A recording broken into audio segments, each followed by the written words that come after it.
हम बात करते हैं कि लैंग्वेज होते क्या है। लैंग्वेज होते क्या है, ठीक है ना।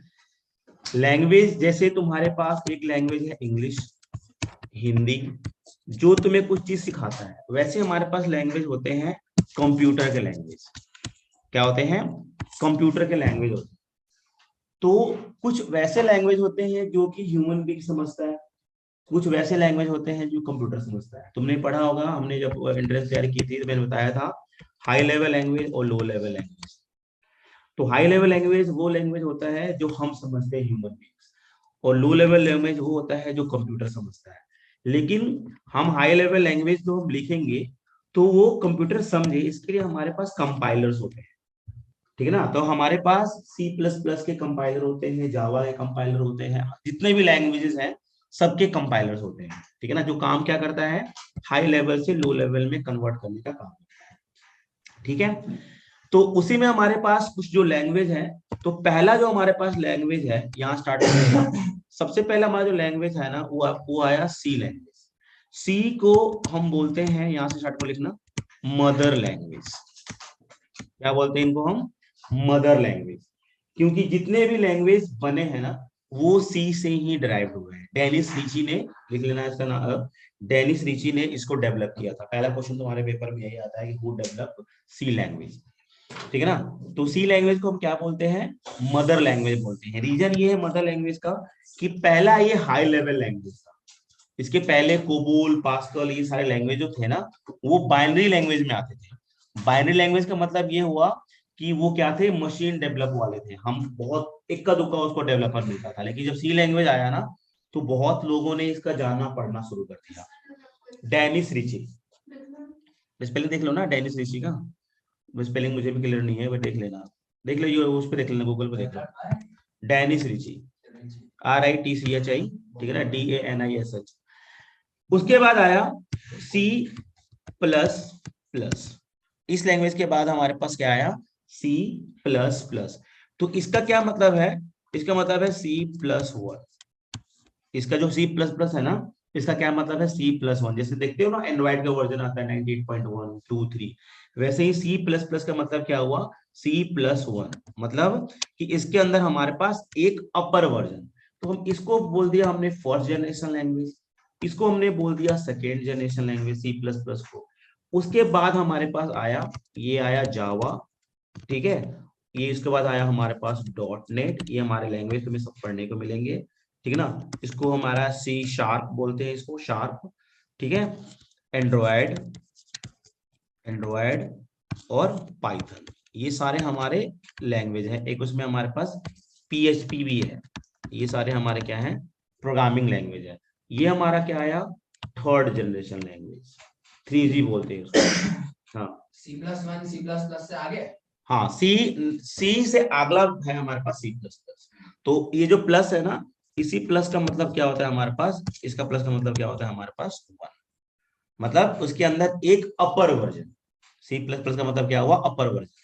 तो इनको हम क्या बोलते हैं? Fourth generation language. ये हमारे हो गए सेकेंड जनरेशन लैंग्वेज। और ये जितने भी हमने अभी देखा, this is called third generation language. तो थर्ड जनरेशन में जावा आया, ठीक है ना, डॉट नेट, पाइथन, C++ के मतलब कुछ अगला भाग, C# जिसको बोला जाता है, एंड्रॉयड, iOS। iOS जो है ना, जो एप्पल फोन में होता है iOS, ये भी तुम्हारा किस में आया? थर्ड जनरेशन लैंग्वेज में आया, जो कि इंटरनेट कनेक्टिविटी प्रोवाइड करते हैं।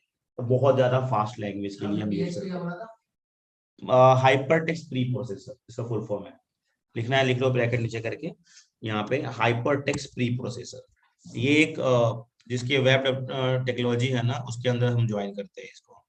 तो हाइपर टेक्स्ट प्री प्रोसेसर इसको बोलते हैं। तो सर ये स्टार्ट ऐसे होता है? हाँ, ये P साइलेंट होता है, हाइपर टेक्स्ट प्री प्रोसेसर। तुमने देखा होगा, तुम खोल के देखोगे ना तो बहुत सारे वेबसाइट के अंदर ना .php लिखा होगा। तो जो वेब डेवलपमेंट के लिए हम ना .php का यूज करते हैं। तो समझ में आया? तो सी लैंग्वेज को हम क्या बोलते हैं? Mother language. और सर ये C# क्या है? C#, इसको बोलते हैं शार्प, C#। हाँ, यहाँ पे लिखना है तो लिख लो शार्प, C# लैंग्वेज बोलते हैं इसको। एंड्रॉयड भी थर्ड जनरेशन में आता है, पाइथन भी, iOS भी, एंड PHP भी, हाइपर टेक्स्ट प्री प्रोसेसर। ये सारे लैंग्वेजेस हैं। तुम्हें सारे पढ़ने हैं अपने थ्रू आउट द बीसीए, ठीक है ना। ये नहीं पढ़ना होता, ये नहीं मिलेगा तुम्हें, और ये नहीं मिलेगा, और ये नहीं मिलेगा, बाकी सारे लैंग्वेज तुम्हें मिलेगा पढ़ने को, क्योंकि ये अभी नया लैंग्वेजेस है, तो कॉलेजेस में ना इंट्रोड्यूस नहीं हुआ है। जितने भी बाकी जो नए कॉलेज है ना, यूनिवर्सिटीज, जिम्स वगैरह हो गया, उसमें पाइथन को तो दे दिया है, लेकिन इनको और किसी को लैंग्वेज को दिया नहीं है। ये आईओएस है, नहीं जिम्स नहीं, अमिटी, सॉरी आईपी तो तुम्हारा सब एक ही हो गया ना, तो साथ में एक ही हो जाएगा। अमिटी वगैरह में ना कौन सा, हाँ पाइथन एडवांस है। वो जब तुम बीसीए फाइनल ईयर में जाओगे ना, 5th सेम में, तब तुम करना अलग से कोर्सेज का जॉब के लिए। तो ये हमारा क्या हुआ, हिस्ट्री हो गया कि भाई कंप्यूटर का लैंग्वेज कैसे बना, ठीक है ना, पहले कौन सा लैंग्वेज, और ये सारे क्या है, हाई लेवल लैंग्वेज है। क्या है सारे, ये हाई लेवल लैंग्वेज है। हाई लेवल लैंग्वेज मतलब होता है कि जो ह्यूमन बीइंग अपने अकॉर्डिंग अंडरस्टैंड कर पाए, समझ पाए, पढ़ पाए, लिख पाए, उसको बोलते हैं हाई लेवल लैंग्वेज, ठीक है ना। अब हमें क्या करना है कि अब लैंग्वेज है, तो हर लैंग्वेज के अपने कुछ रूल रेगुलेशन होते हैं ना। जैसे हिंदी के है, तो हिंदी के भी रूल रेगुलेशन होते हैं, इंग्लिश के भी होते हैं। तो इंग्लिश में से मतलब हम लिख सकते हैं ना, कि ऐसे लिख सकते हैं हम कि आई इज गोइंग, लिख सकते हो आई इज गोइंग, सही है, गलत है ना, आई एम गोइंग होगा ना, तो ये रूल के तुम अगेंस्ट चले, क्योंकि लैंग्वेज है तो उसके अंदर ग्रामर होगा, है ना। जैसे तुम्हारा हिंदी लैंग्वेज है, इंग्लिश लैंग्वेज है, वैसे ही कंप्यूटर की क्या है, लैंग्वेजेस होते हैं, और हर लैंग्वेजेस के कुछ रूल एंड रेगुलेशंस होते हैं, कुछ उसके पहले से बने बनाए वर्ड्स होते हैं जो हमें यूज करना है, या फिर हमें उसके रूल्स को फॉलो करना होता है। तो तुमने इंग्लिश में पढ़ा होगा, तेरा छोटा है क्या अभी, तुमने इंग्लिश में पढ़ा होगा नाउन, प्रोनाउन, वर्ब, एडवर्ब पढ़ा है ना, प्रीपोजिशंस। वैसे ही वो क्या है, तुम्हारे एक लैंग्वेज को मतलब कनेक्टिविटी करने के लिए एक मतलब टूल है। वैसे ही हमारे पास पाइथन के अंदर, चाहे सी प्लस प्लस के अंदर, सी जितने भी लैंग्वेज है, अपने खुद के कुछ रूल रेगुलेशंस है। तो उनको क्या बोलते हैं हम, टोकन। तुमने जिनको थोड़ा इन्होंने पढ़ा होगा, तुम्हें कुछ आइडिया होगा, ठीक है ना। तो बहुत हद तक तुम्हारा वो है, 10-20% तुम्हारा सिमिलर है पाइथन से, दूसरे से, इससे पूरा डिफरेंट है ये। तो सबसे पहले हम बात करते हैं टोकन्स क्या होता है, ठीक है ना। यहाँ से तुम्हारा लैंग्वेज का स्टार्ट हो गया थ्योरेटिकल पार्ट, कि व्हाट इज टोकन्स। देखो, लिखो इसके अंदर इसका definition, it is smallest individual unit of any programming language. It is smallest individual unit of any programming language. मतलब क्या कि जितने भी हमारे पास मतलब वो है टोकन्स हैं, इनका मतलब क्या होता है कि ये हमारा एक प्रोग्रामिंग लैंग्वेज है, और इसी प्रोग्रामिंग लैंग्वेज के थ्रू हम क्या करेंगे, जितने भी मतलब जैसे होते हैं ना सॉफ्टवेयर, तो सॉफ्टवेयर जो बनेगा तो कुछ रूल रेगुलेशन फॉलो करेगा, तो ये इन्हीं रूल रेगुलेशन को क्या करेंगे, वो फॉलो करेंगे, इसको क्या बोलेंगे हम, टोकन। जैसे कि एक घर बनाते हो, तो घर बनाने के लिए सबसे स्मॉल यूनिट क्या चाहिए होता है, ब्रिक, एक ईंट। तो तुम्हारा टोकन क्या है, ईंट है। उसी ईंट को ईंट मिलाते जाओगे तो एक दीवार, एक घर, एक बिल्डिंग बन जाएगा, ठीक है ना। तो इनको क्या बोलते हैं हम, टोकन। इसके पार्ट्स होते हैं, पहला पार्ट जो है वो है कीवर्ड्स, जो सेकेंड पार्ट है is called operators, second part identifiers का, सेकेंड पार्ट इज आइडेंटिफायर्स। जो थर्ड पार्ट है इज कॉल्ड ऑपरेटर्स। जो फोर्थ पार्ट है is called data types, data types. And जो फिफ्थ पार्ट है इज कॉल्ड पंचुएटर्स। ये 5 बिल्डिंग ब्लॉक्स है टोकन्स के। मतलब समझ लो कि जितने भी हमारे लैंग्वेजेस है ना, उनकी बैकबोन है। अगर तुम्हें ये नहीं पता होगा तो प्रोग्रामिंग लैंग्वेज तुम नहीं पढ़ पाओगे, सीख पाओगे कोई सी प्रोग्रामिंग लैंग्वेज। पंचुएटर्स, पंचुएटर्स, अच्छा पीएन है भाई, पीएन कीवर्ड्स फर्स्ट हमारा जो है वो हमारे पास क्या है, कीवर्ड्स, ठीक है ना, PAN। हाँ, तो पहला हमारे पास कौन सा है? First one is keywords, second one is identifiers, third one is operators, fourth one is data types and fifth one is punctuators. ठीक है ना, ये 5 हमारे क्या है, बिल्डिंग ब्लॉक्स है किसी भी प्रोग्रामिंग लैंग्वेज के, चाहे वो सी हो, जावा हो, C++ हो, किसी के हो। ठीक है ना, सब में लगभग लगभग सेम रहती है। आगे अंदर के पार्ट चेंज हो जाएंगे, लेकिन लगभग सब में ये क्या होते हैं, सेम रहते हैं। नाम याद हुआ इनका, कौन कौन से हैं? Keywords, identifiers, operators, data types and punctuators. There are 5 building blocks of tokens. नाम याद हुआ ये? इन सब का फंक्शन क्या है ये वही बताएंगे, सब थोड़ा एक्सप्लेन करेंगे। ठीक है ना, तो पहला हमारे पास है, first one is called keywords. First one is called keywords. What is keywords? पहले समझ लो फिर लिखवाता हूँ, फिर समझाता हूँ। जैसे कि तुम एक मोबाइल परचेज करके आते हो मार्केट से, ऑन किया, क्या होता है उसके अंदर? पहले से बने बनाए सॉफ्टवेयर होते हैं। अगर तुम आईफोन का लोगे तो अलग होगा, वीवो का लोगे तो अलग कुछ होगा, ठीक है ना, इवन तुम ओप्पो का लोगे तो अलग होगा, क्योंकि हर कंपनी का अपना अपना खुद का एक इनबिल्ट सॉफ्टवेयर होता है। ठीक है ना, होता है ना। तो वैसे ही जितनी भी प्रोग्रामिंग लैंग्वेज है, उनका अपना पहले से बना बनाया कुछ क्या होता है, वर्ड्स होते हैं। उनको क्या बोलते हैं हम? कीवर्ड्स। मतलब वैसे वर्ड्स जो पहले से बने बनाए हैं, हमें उसका एज इट इज यूज कर लेना है बिना उसके किसी चेंज किए हुए। जैसे कि तुम अपने फोन के कैमरास को डिलीट कर पाओगे कभी? क्या डिलीट कर पाओगे फोन के कैमरास को, गैलरीज को? फोर्स टू स्टॉप कर सकते हैं, मतलब कभी नहीं स्टॉप कर सकते हो, नहीं बंद नहीं कर सकते, सकते हैं, अनइंस्टॉल नहीं कर सकते, नहीं कर सकते ना। रीजन ये है क्योंकि ये इनबिल्ट है, उस डिवाइस का, उस कंपनी ने उसको बनाया है, तो क्या हो, इनबिल्ट है। तो कीवर्ड्स क्या होते हैं? हर लैंग्वेज के अपने कीवर्ड्स होते हैं। कीवर्ड मतलब पहले से बने बनाए कुछ वर्ड्स। इसको हम बोलेंगे क्या, व्हाट इज कीवर्ड्स? तो इट इज प्री डिफाइंड या इनबिल्ट वर्ड्स, या इसको एक और लिख दो, रिजर्व वर्ड्स लिख दो। प्री डिफाइंड, इनबिल्ट या reserve words that have special meaning in our computer language। ठीक है, कीवर्ड्स क्या होते हैं?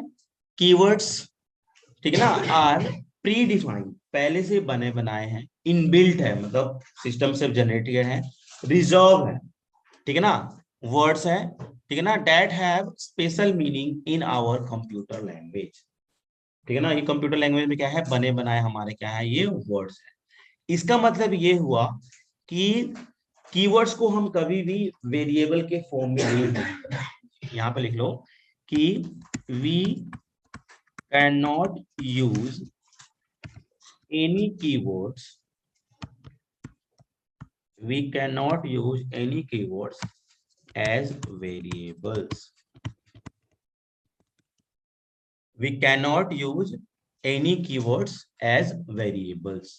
हम किसी भी कीवर्ड्स को वेरिएबल के फॉर्म में यूज नहीं कर सकते, और हमें इसको एज इट इज यूज करना होता है। जैसे कंप्यूटर में होगा वैसे यूज करना होता है, हम इसको कोई भी चेंजेस नहीं कर सकते इसके अंदर। ठीक है, तो एग्जांपल लिख लो कुछ कीवर्ड्स के नाम। सबसे पहले नाम है तुम्हारे पास इंट, स्मॉल केस में होना चाहिए। Keywords are generally in small case, क्योंकि ये एक केस सेंसिटिव प्रोग्रामिंग लैंग्वेज है।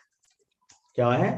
Case sensitive. क्या मतलब होता है केस सेंसिटिव का? सर उसके अंदर अगर मतलब बड़े बड़े अल्फाबेट्स और छोटे अल्फाबेट्स में हाँ, जैसे तुमने अपना पासवर्ड बनाया फेसबुक का, ओम साई राम ऐसे कैपिटल में, मान लो तुमने जब अपना आईडी क्रिएट किया, तुमने कैपिटल बना दिया ओम Sai Ram.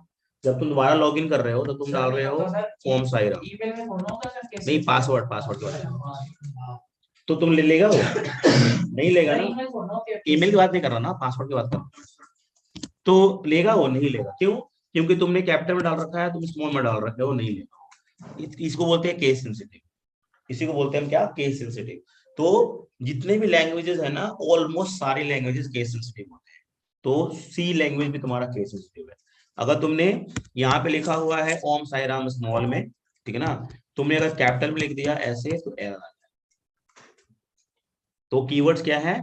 Keywords are the क्या? इन जनरली इन स्मॉल केस। तो हमने क्या लिखा है यहाँ पे? इंट, ठीक है ना, फॉर, सारे स्मॉल केस में होगा, ठीक है ना, इफ, एल्स, डू, वाइल, बहुत सारे हमारे पास क्या है, इनपुट नहीं होता इसमें, बहुत सारे हमारे क्या है, ये कीवर्ड्स हमारे पास है, बहुत सारे कीवर्ड्स है, एक दो कीवर्ड्स नहीं है, बहुत सारे कीवर्ड्स हमारे पास है, 255 कीवर्ड है, ठीक है ना।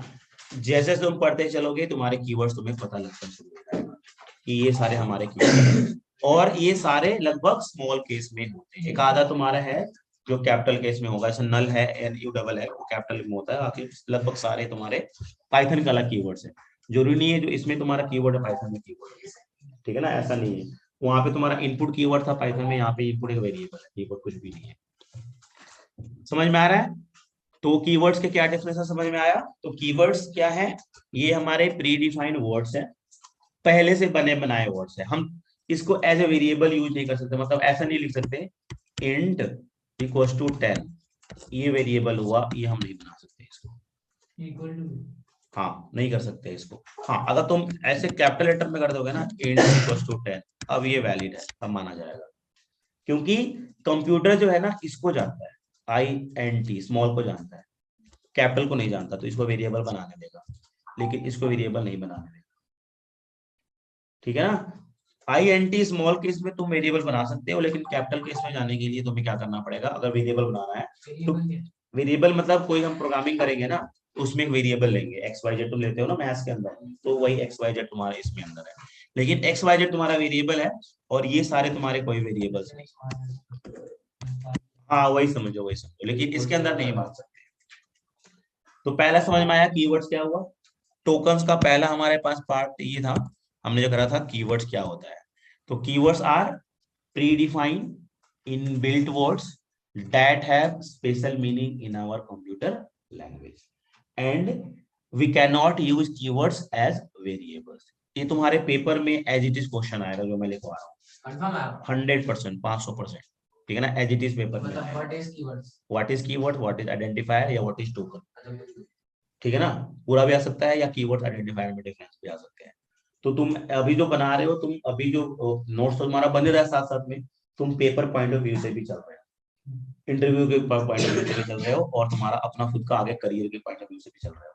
तो सब कुछ समझो, जो भी मैं लिखवा रहा हूँ, जो तुम्हें लग रहा है कि जो मैं बोल रहा हूँ तुम्हें लिखने वाला चीज है, तो साइड के कोने में कहीं पे ऐसा करके लिख दो।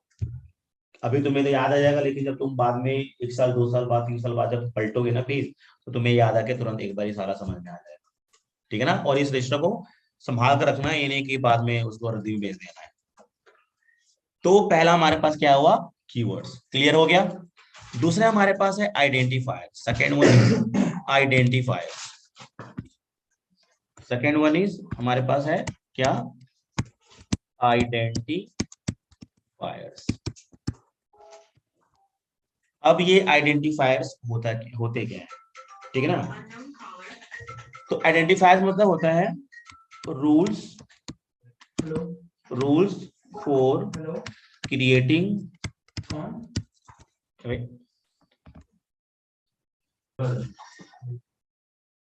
तो आइडेंटिफायर्स क्या है? Rules for creating variables, rules for creating, इसके चक्कर में दो मैंने, रूल्स फॉर क्रिएटिंग वेरिएबल्स, ठीक है ना। मतलब पाइथन के अंदर या C++ के अंदर या जितने भी लैंग्वेज है उनके अंदर ना रूल्स होते हैं कि हम जो वेरिएबल्स बनाएंगे तो हमारे कुछ रूल्स होते हैं। वो रूल कौन कौन से हैं? तो जो पहला रूल है, फर्स्ट जो रूल है, वो ये बताता है कि don't have space dot hyphen @ or any special symbols, ठीक है ना, in between variables. हाँ, only यहाँ पे लिख देना only underscore is allowed. Underscore मतलब ये वाला is allowed. हाँ, मतलब पहला रूल ये बताता है कि जब हम वेरिएबल्स बनाएंगे तो उसके अंदर कभी भी किसी भी टाइप का स्पेशल सिंबल्स यूज नहीं हो सकता, ओनली अंडरस्कोर के अलावा, except underscore we can not use any special symbol, ठीक है ना। जैसे कि तुम यहाँ पे एग्जांपल देख लो, एक बार एग्जांपल देख लो तब लिखना तुम यहाँ पे। जैसे कि अगर तुम्हें बनाना है रोल नंबर, तुमने स्पेस दे दिया, कंप्यूटर उसको बोलेगा गलत है भाई, क्यों, स्पेस अलाउड नहीं है। तुमने कर दिया यहाँ पे रोल डॉट नंबर, ये भी अलाउड नहीं है।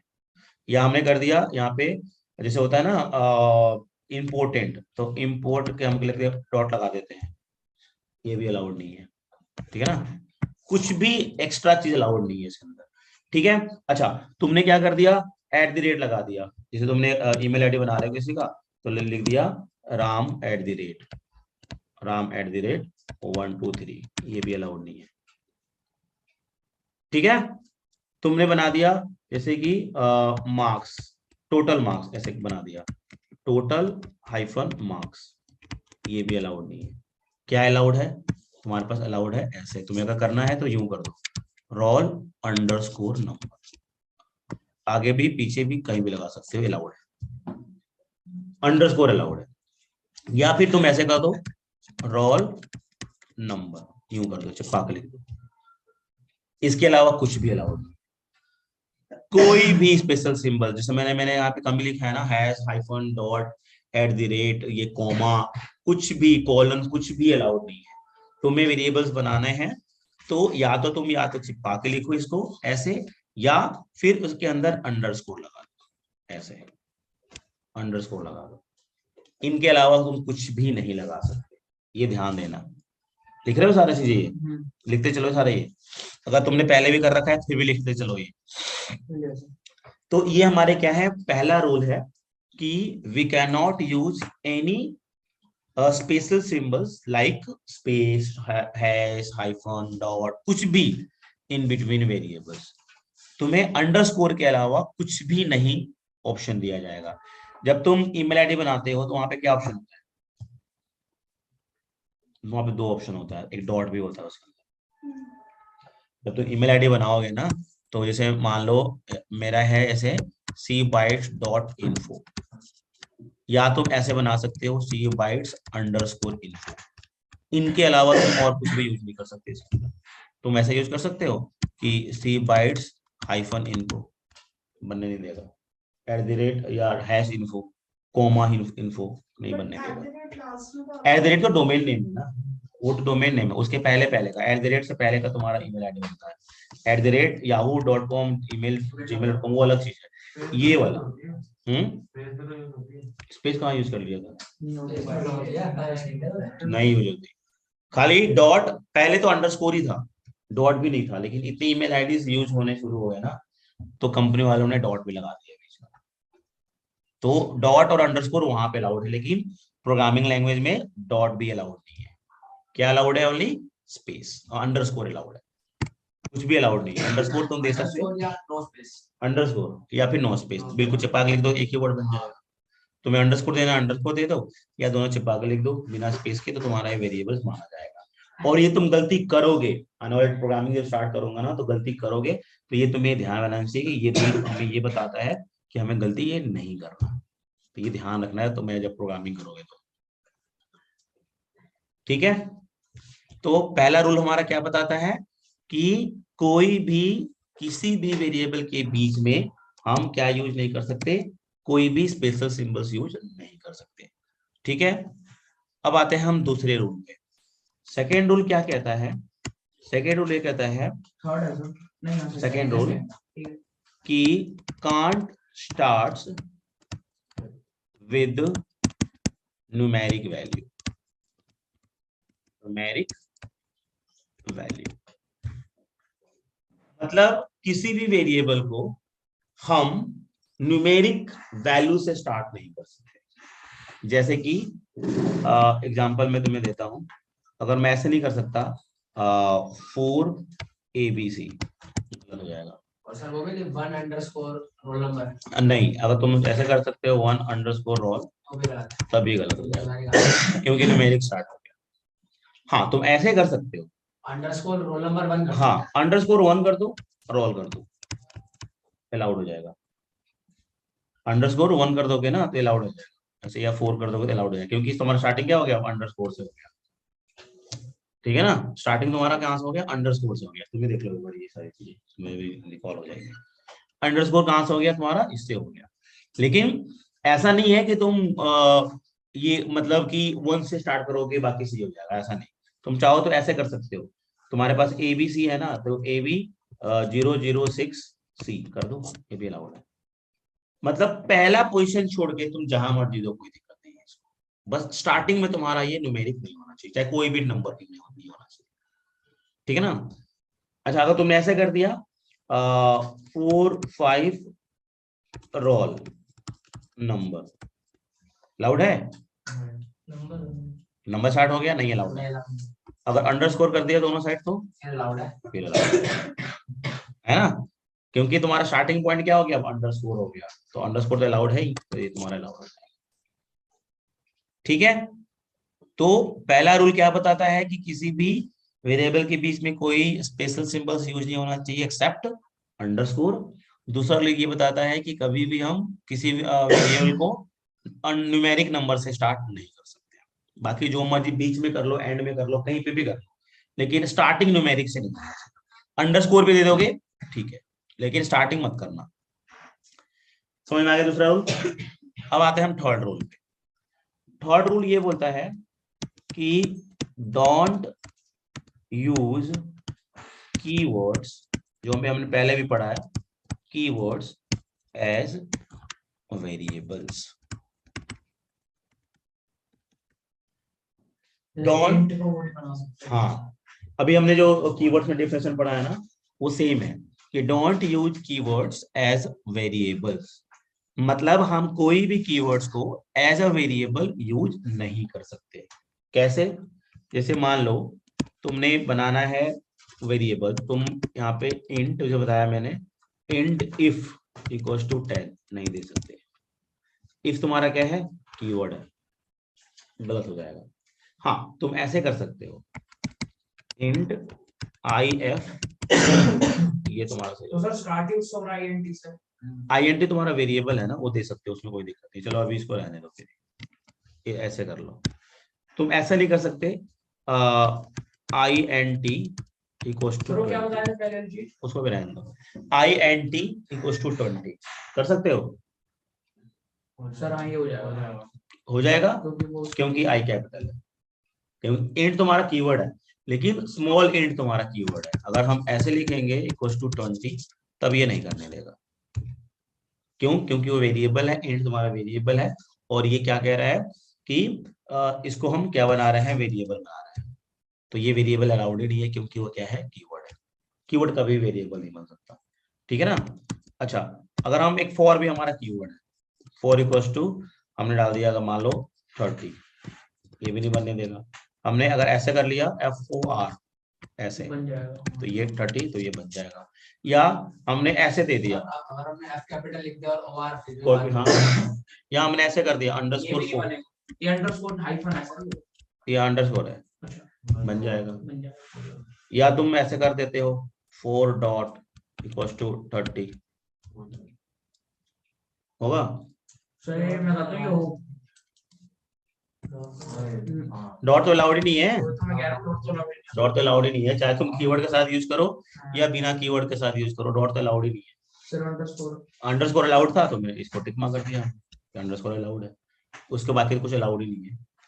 तो ये क्या है, हमारे तीसरा रूल है कि कीवर्ड्स हम यूज नहीं कर सकते। हाँ कीवर्ड्स में अगर हमने हेरा फेरी कर दिया, कीवर्ड्स को हमने कैपिटल स्मॉल स्मॉल कैपिटल कर दिया, ठीक है ना, तब हम उसको आराम से यूज कर सकते हैं एज और अ। सर अगर कहीं लेना पड़ता था वेरिएबल के अंदर ये स्पेशल मतलब तो तुम ये आगे 1 लगा दो, ऐसा लिख दो 4 1 लगा दो, तो तुम्हें बहुत अर्जेंट है लेना 4 1 लगा दो, या एफ कैपिटल कर दो, या अंडरस्कोर लगा दो, कुछ भी कर सकते हो, बहुत सारे ऑप्शन तुम्हारे पास। तुमने मान लो इंट को लेना, ये तुम्हें इंट ही चाहिए, तो तुम क्या कर दो, ऐसे कर दो इंट इक्वल्स टू टैग, तो हो गया, बन गया कीवर्ड, वेरिएबल बन गया, है ना। तुम्हें अगर इंट ही लेना है तो पूरा कैपिटल लिख दो, एक भी कैपिटल लिखा हुआ चल जाएगा, अंडर 1 लगा दो, अंडरस्कोर लगा दो कहीं के बीच में, तभी चल जाएगा, वो बन जाएगा तुम्हारा। लेकिन इंट तुम नहीं लगा सकते, जाके जो पहला जो 2 रूल है वो भी फॉलो नहीं कर सकते। हम ऐसे नहीं कर सकते यहाँ पे कि यहाँ पे 1 लगा दिया और यहाँ लिख दिया हमने INT, वो न्यूमेरिकली ठीक है ना, टाइम से तुम्हारा ये भी गलत हो जाएगा। क्यों? क्योंकि तुमने आगे न्यूमेरिक से स्टार्ट हो गया, तो तुम्हारा ये भी अलाउड नहीं है। रूल तीनों फॉलो होने चाहिए कि स्पेस नहीं आना चाहिए, डॉट नहीं आना चाहिए, न्यूमेरिक स्टार्ट होना चाहिए, INT बंद करें हो जाएगा, हाँ हो जाएगा, क्योंकि 1 तुम्हारा एंड में स्टार्ट हुआ ना, स्टार्टिंग हुआ ना, स्टार्ट हुआ, तो हो जाएगा, कोई दिक्कत नहीं है। बस ये तुम्हें रूल्स तीनों तुम्हें लर्न होने चाहिए, और जब ये बहुत ज्यादा जरूरी है, मतलब जब हम प्रोग्रामिंग करेंगे उसके लिए भी और तुम्हारे दूसरे लिए भी, ठीक है। तो हमने क्या क्या पढ़ा अभी देखो, हमने पढ़ा पहले टोकन क्या होता है, token is the smallest individual unit of any programming language, ठीक है ना। 5 टाइप के हमारे हम टोकन्स होते हैं, कौन कौन से, keywords, identifiers, operators, data types and punctuators. Keywords क्या होते हैं, कीवर्ड्स होते हैं वैसा जो प्री डिफाइंड होता है, पहले से बना बनाया होता है, ठीक है ना, हम उसको एज इट इज यूज नहीं कर सकते, हमें क्या करना होगा, उसमें मॉडिफाई करना होगा, ठीक है ना। कीवर्ड सारे याद कर कीवर्ड तो मैं जैसे प्रोग्रामिंग करते चले जाओगे ना, अपने आप याद 255 प्लस कीवर्ड्स है, कितना याद करोगे, वो जैसे तुम प्रोग्रामिंग करते चले जाओगे ना, तुम्हें अपने आप पता चल जाएगा, और तुम्हारा जब प्रोग्रामिंग करोगे ना, और सर यूज तो सर 5-6 ही होते हैं नहीं नहीं सारे यूज होंगे, अच्छा सारे ही होंगे, लगभग 100 200 तो यूज होंगे ही होंगे डेली में, हर प्रोग्रामिंग में। एक प्रोग्रामिंग में कर लोगे, 6-7 यूज होते थे उसमें कम थे, इसमें बहुत ज्यादा है। उसमें ये था ना कि कम लिमिटेड थे, इसमें तो बहुत ज्यादा, तुम्हारा एक एक हेलो खाली प्रिंट कराने के लिए तुम्हें 5-6 कीवर्ड्स यूज करना पड़ जाएगा, हाँ, बहुत सारे यूज करना पड़ जाएगा, तो इसमें कीवर्ड्स ज्यादा यूज होते हैं, उसमें कीवर्ड्स कम थे, इसमें कीवर्ड ज्यादा है। जरूरी नहीं है कि इसके जो कीवर्ड्स हैं उसमें भी कीवर्ड्स हो, ऐसा जरूरी नहीं है, इसके कीवर्ड्स अलग होते हैं, उसके अलग होते हैं, बताया है कि हर मोबाइल का अलग अलग इंटरफेस होता है कंपनी का, तो वैसे ही हर लैंग्वेज का अपना अपना कीवर्ड्स होता है। जो C++ में है इसका कीवर्ड नहीं है, जो जावा में है कीवर्ड है, लेकिन सी का कीवर्ड नहीं है, तो तुम वहां पे वेरिएबल बना सकते हो। तो जैसे C++ में तुमने इनपुट पढ़ा था पाइथन में, लेकिन यहाँ पे कीवर्ड नहीं है, तुम यहाँ पे वेरिएबल बना सकते हो इनपुट, ठीक है ना। तो ये सब सारे क्या है हमारे प्रोग्रामिंग लैंग्वेज है, जिसके थ्रू हम क्या करते हैं, यूज करते हैं, ठीक है। एक मिनट पढ़ना उसमें, तो ये हमारे हो गए। अगला हमारे पास है ऑपरेटर्स, नहीं अच्छा इसके ऑपरेटर अलग होंगे sir third one is operators. कौन कौन से याद है तुम्हें? तो ऑपरेटर्स पहले होते क्या है, पहले हम उसके बात करते हैं, ठीक है ना, फिर हम बात करेंगे कि कौन कौन से ऑपरेटर्स हमारे पास होते हैं।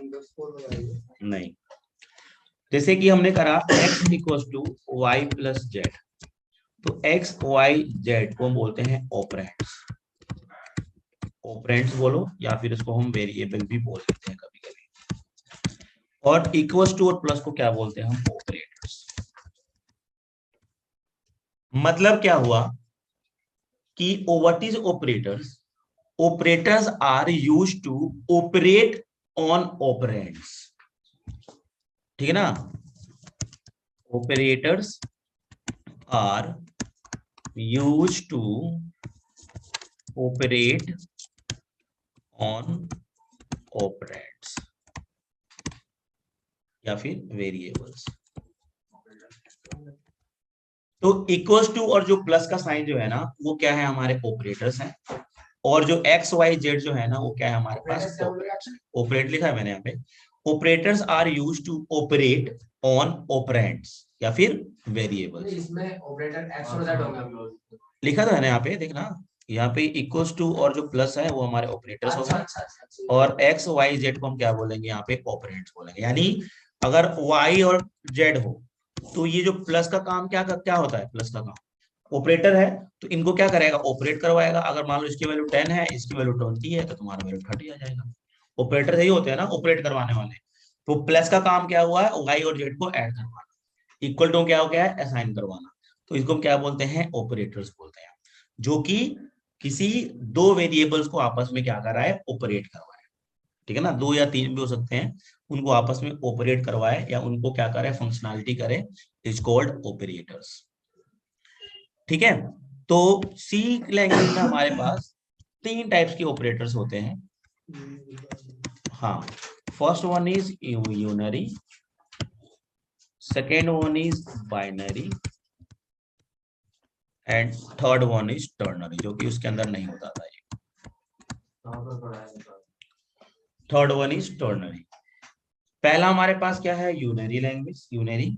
दूसरा हमारे पास है बाइनरी, और जो तीसरा है वो हमारे पास क्या है, टर्नरी।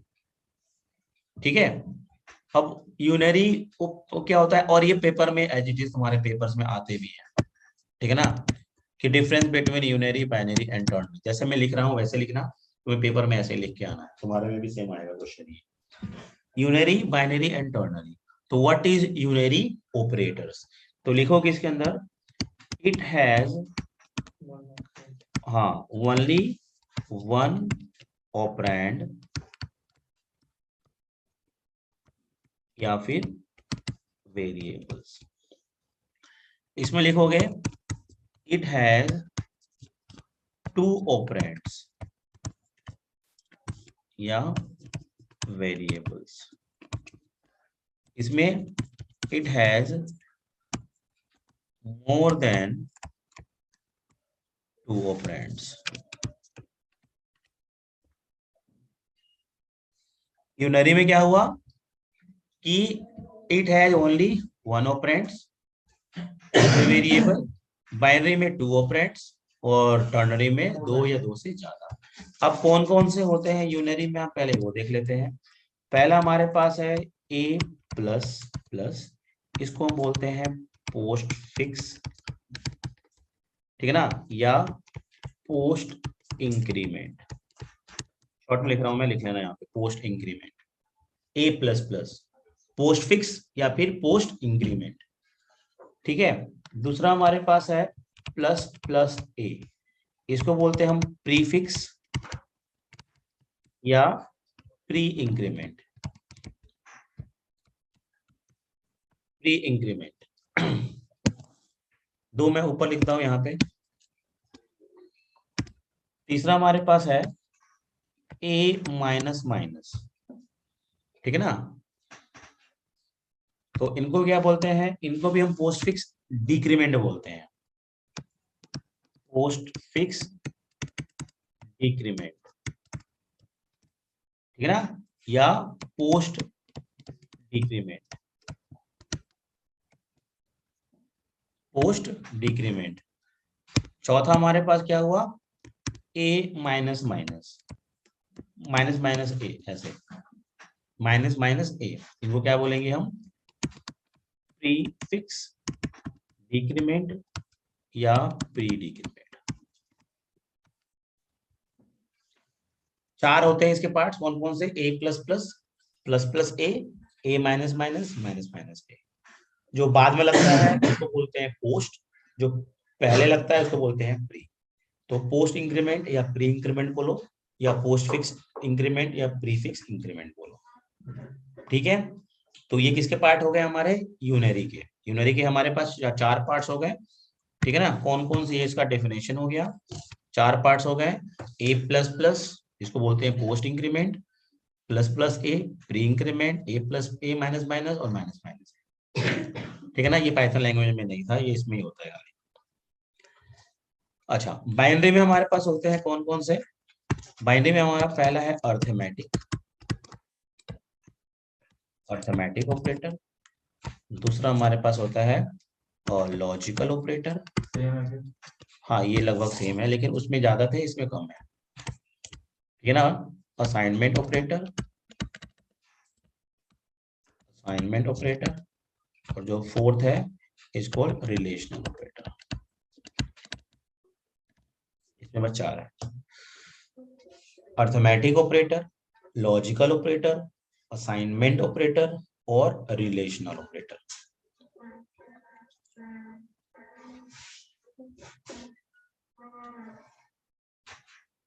ठीक है, और टर्नरी में हमारे पास एक ही होते हैं, इज कॉल्ड कंडीशनल ऑपरेटर।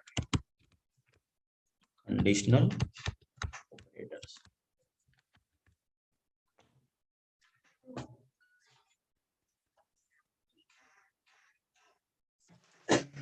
इसको बाइनरी इसलिए बोला जाता है, जैसे इसमें होता है प्लस, माइनस, मल्टीप्लाई, डिवाइड और एक मॉडुलस, ये अर्थमेटिक में होता है। तो इसको बाइनरी हम इसलिए बोलते हैं, जैसे मान लो कि बाइनरी के लिए क्या बोला था मैंने कि 2 ऑपरेंड्स होना जरूरी है, तो प्लस हमने करते हैं, जैसे प्लस माइनस, तो ए बी देख रहे हो 2 ऑपरेंड्स हो गए ना, 2 वेरिएबल्स चाहिए ना, या तुम ऐसे करते हो, मतलब सम 1 प्लस सम 2, तो 2 ऑपरेंड यहाँ भी हो गए, मल्टीप्लाई करो, डिवाइड करो, ठीक है ना, या फिर क्या करो सब्ट्रैक्शन करो, या फिर तुम मॉडुलस लो, सब में तो 2 ऑपरेंड चाहिए ही चाहिए ना, इसलिए इसको हम बाइनरी बोलते हैं। और जो हमारा पहला था यूनरी ये वाला, उसमें एक ही ऑपरेंड है, यानी ए प्लस प्लस, देखो एक ही ऑपरेंड आ रहा है, या नम, इसके नम प्लस प्लस कर दोगे, एक ही जगह पे तुम्हारा वेरिएबल है ना, तो नम प्लस प्लस तुम्हारा देखो एक ही आ गया, या प्लस प्लस नम, या प्लस प्लस एक्स एक ही आ रहा है ना। इसका मतलब ये हुआ कि जिसके अंदर एक ही ऑपरेंड हो रहा है वो हमारा यूनरी है, जिसके अंदर हमारे 2 ऑपरेंड्स हो रहे हैं वो हमारा बाइनरी है, जिसके अंदर इससे भी ज्यादा 3 ऑपरेंड होंगे वो हमारा क्या हो जाएगा, सर नम प्लस प्लस का रिजल्ट नम आएगा, वो अब बताऊंगा मैं तुझे अलग से, वो अलग चीज है वो, ठीक है ना। तो ये हमारा क्या हो गया, unary, binary and ternary. Ternary का मतलब जिसके पास 2 से ज्यादा ऑपरेंड हो, मतलब वेरिएबल्स हम 2 3 4 भी यूज कर सकते हैं, इज कॉल्ड क्या, टर्नरी ऑपरेटर। एक कंडीशनल ऑपरेटर बोलते हैं, ये भी पाइथन में नहीं था, ठीक है ना, पाइथन में एक मेन बाइनरी ऑपरेटर ही होता है जो मेन होता है, लेकिन टर्नरी ऑपरेटर इसमें भी हमारे पास होता है, इसको बोलते हैं हम क्या, कंडीशनल ऑपरेटर, ठीक है ना, जो कि कंडीशन चेक करता है, इसके अंदर क्वेश्चन मार्क ऑपरेटर्स वगैरह यूज होते हैं। तो आज हम यही इतना था करते हैं, नेक्स्ट क्लास यानी उसमें ट्यूसडे क्लास में हम करेंगे ये